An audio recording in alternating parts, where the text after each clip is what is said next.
Starting a print magazine had been on my mind for years, but actually doing it taught me things I never would have learned just by researching it online.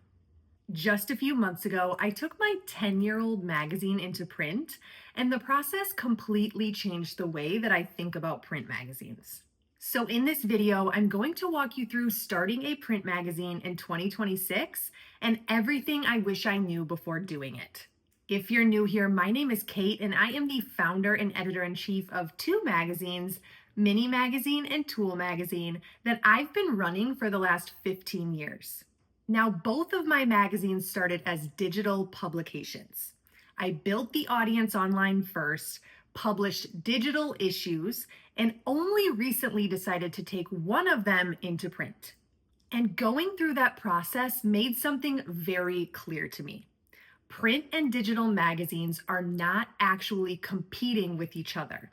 For a long time, people said print was dying because digital seemingly took over. But the truth is, print was never supposed to compete with digital in the first place. Digital magazines are built for things like reach, speed, and distribution. Print magazines are built for things like depth, experience, and intentional storytelling. And once I went through the process of printing an issue myself, that difference became very obvious. Print is not about publishing as much as possible. Print is about creating something that people actually want to keep or hold on to. So if you're thinking about starting a print magazine, there are a few things you should understand about how the process works, especially as an independent magazine, and how different it is from the traditional models that you might have seen before. Now, before we talk about the logistics of printing a magazine, I want to start with the decision itself. Why you might choose to bring a magazine into print in the first place. Because the reason you print a magazine today is very different than it used to be. So let's look at my own personal decision to bring a magazine into print. The magazine I just brought into print is my wedding magazine, Tulle, and weddings are a little bit of a different animal when it comes to publishing. For years, probably since we started in 2014, people had been asking if we would ever print the magazine. Wedding photographers want their work in print. Brides want their weddings in print. It's a keepsake, it's a showpiece, it's something you can collect and hold on to. A wedding magazine is not something you flip through quickly on your phone. It's something you sit down with, flip through slowly, and really experience. That's one of the biggest differences between print and digital magazines. Digital content is built for speed. Print is built for presence and the experience of it. With digital magazines, you can publish quickly, reach people all over the world, and you can update the content whenever you want. Print works completely differently. Print is slower, but it's supposed to be. It's more intentional. When someone picks up a print magazine, they're not scrolling past it while they're doing 10 other things. They've chosen to sit down with it, flip through the pages, and actually spend time with it. And that creates a completely different reading experience. Which brings me to a major shift that's going on in the industry right now, which is that magazines are no longer trying to publish as often as possible or print massive runs the way that they used to. Instead, many magazines today are publishing fewer issues that are more premium, more collectible, and more intentional. Even Vogue committed to this recently. You'll see this with a lot of independent magazines that have popped up over the last several years, and there's been a lot. Many of them are run by very small teams or even just one person, and instead of trying to scale quickly, they focus on creating something really beautiful that their audience wants to keep. That's also why print works so well for certain niches. In the wedding world, for example, print makes a lot of sense because weddings are already something that people want to preserve and remember. Photographers want their work showcased in a physical format, and couples love having something tangible that they can look back on. So print becomes less about constant publishing and more about creating something meaningful. And so once I started thinking about print in that way, as a premium experience instead of just another format, the entire process started to make a lot more sense. Now, we were able to deliver that experience because our audience already existed. We had been running the magazine as a digital publication for about a decade. So when the conversation started picking up about print this past year, with more readers showing interest in print again, it felt like the perfect time to take that leap. The demand was already there. So instead of trying to launch a print magazine from scratch, we were able to introduce print as an extension of something people already loved. And that's another big lesson that I learned through this process. Print works best when it grows out of an audience that already exists. Now, once I made the decision to take the magazine into print, that's when I started learning all of the things that you don't really understand until you go through the process. And there were a few things that surprised me. The first one is proofs. When you're designing a digital magazine, everything exists on a screen. You're looking at your layouts on a computer, adjusting text sizes, moving photos around, and making decisions based on what looks good digitally. But designing for print is different. Text sizes can look completely different on paper than they do on a screen. Something that feels perfectly readable on your computer might look too large or too small once it's printed. The same goes for things like photo placement, color, margins, and bleeds. This is why proofs or physical samples are incredibly important when you're printing a magazine. Always get a physical sample if you can. Even if the issue looks perfect on your screen, seeing a physical version allows you to catch things you might want to adjust before the final print run. For example, you might decide to tweak text sizing or adjust how photos are positioned on the page, or make small changes to coloring once you see how everything translates to paper. The proofing process is really what allows you to refine the final product before committing to the full print run. Another thing I learned quickly is that not all printers are the same. So there are a few different routes you can take when printing a magazine. You can use print-on-demand services or digital printers you find online. Lulu.com and SmartPress are two of those, and they can be a great option depending on your goals. But it's important to know that with print on demand, you usually have a bit less control over the final quality. Another option is working with a commercial printer that offers different press options like digital presses or offset presses, which are the actual machines they use to print your magazine.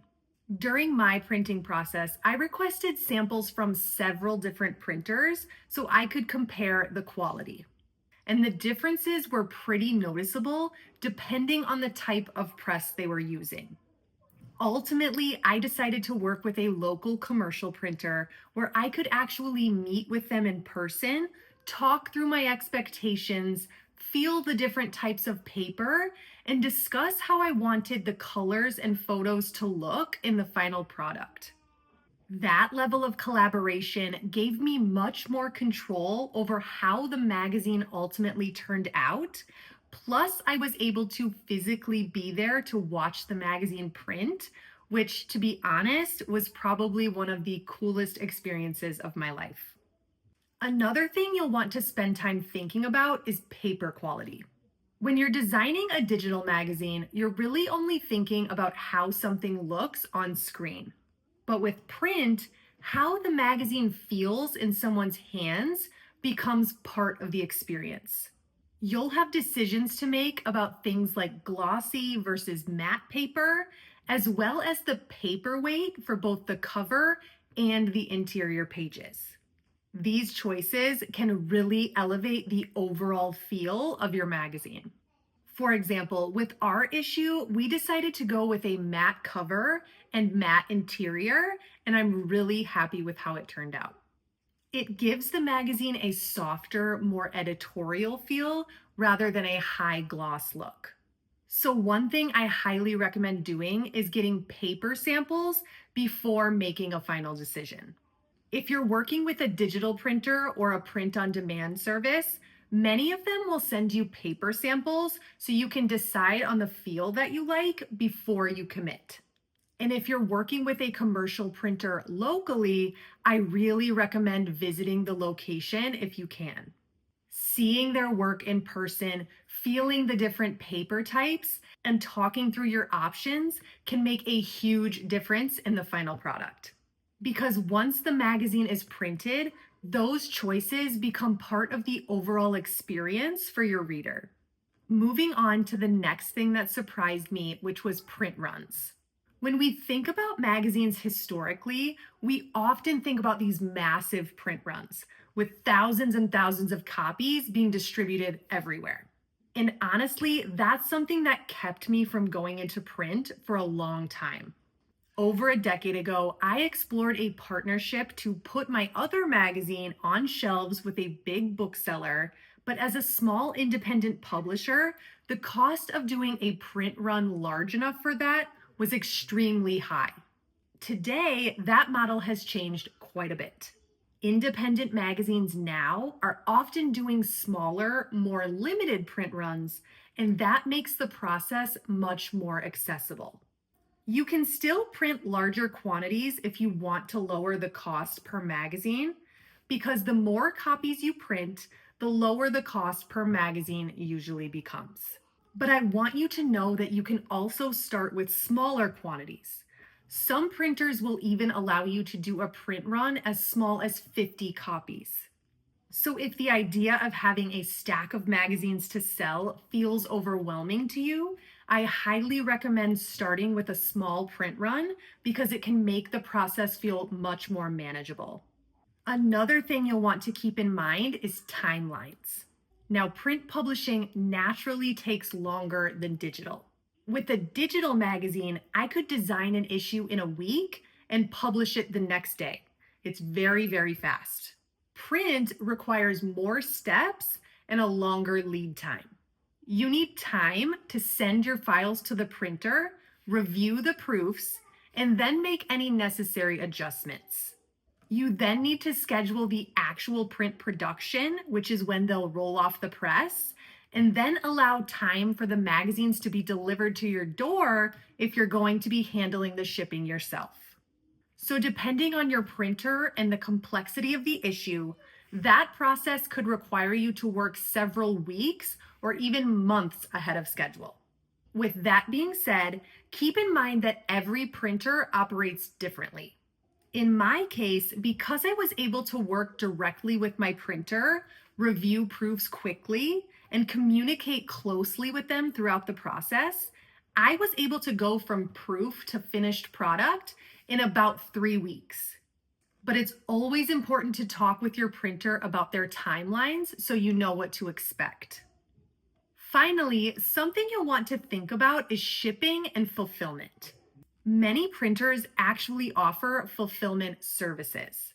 That means they'll keep your magazines in their facility and ship them directly to customers when someone places an order. Their system can connect with your website so that when an order comes in, they'll automatically package and ship to your customers.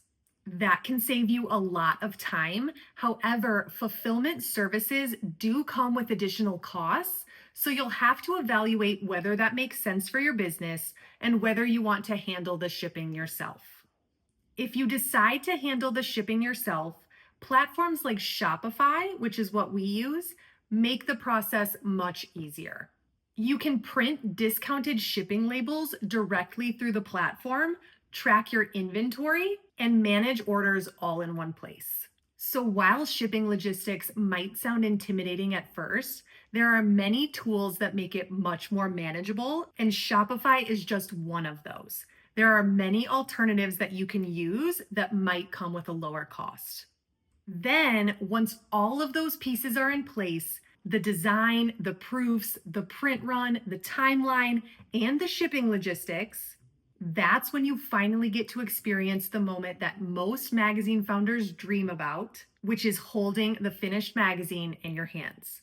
So, after going through the entire process of printing this issue, a lot of people have asked me if I would recommend starting with print. And honestly, if I were starting a brand new magazine today, I would still start digital first. Digital allows you to build your audience, test your content, refine your voice, and grow your readership much faster. It allows you to focus on building momentum before taking on the additional costs and logistics that come with print. But once you do have an audience and you know what resonates with your readers, then print becomes an incredible extension of that. It becomes something more premium, something collectible, and something that people want to hold on to. And that's really how I think about print now. Not as a replacement for digital, not as something that competes with it, but as something that complements it. Digital builds reach, print builds an experience. And when you combine the two in the right way, that's when things can get really exciting. Now, if you want a full roadmap for planning, designing, publishing, and monetizing your own magazine, whether that's digital or print or a hybrid of both, that's exactly what I teach inside the Editor Academy, and I'll leave a link in the description if you want to learn more. Thank you so much for watching. If you found this video helpful, be sure to give it a thumbs up and subscribe for more on starting and growing a magazine. I'll see you in the next one. Bye, guys.